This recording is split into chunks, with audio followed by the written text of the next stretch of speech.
السلام علیکم قدرمنو درنو دوستانو. هغه کوم قسم ښځې دي چې ځان ترې ساتل پکار دي، هغوی سره واده نه دي کول پکار. دغه ښځې د واده نه مخکې څنګه وپېژنو، د هغوی په باره کې معلومات څنګه حاصل کړو، په دې ویډیو کې به تاسو سره دغه ټول تفصیل شریکوم.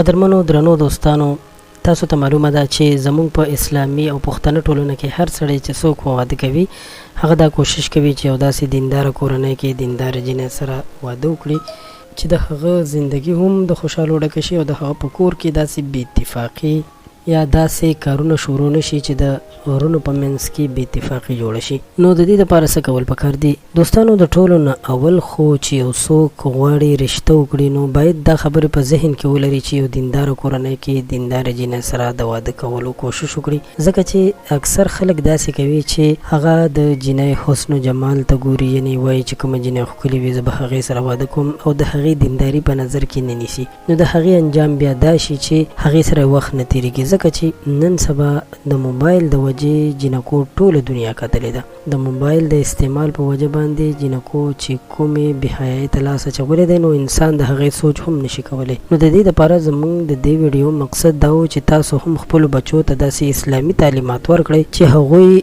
داسې بد اخلاقي ونه کړي، غلط قدم اوچت نه کړي چې په پردي کور کې ناسته وي او د هغې مور پلار په بده یاد شي یا ورپسې خلک ستغې سپورې وایي چې دا د پلانکي لور ده او داسې عادت یې ورکړی دی. دوستانو زموږ هر ویډیو معلوماتي وي، موږ په خپله هر ویډیو کې غواړو چې تاسو سره داسې معلومات شریکو چې تاسو د ډېر څه نه خبر شئ. ستاسو یو جهان مننه چې تاسو دا ویډیو تر اخره وکتله. امید لرم چې تاسو به زما په مقصد پوه شوي چې دینداره ښځې سره واده کول پکار دي. خوشحاله اوسئ، بریالي اوسئ.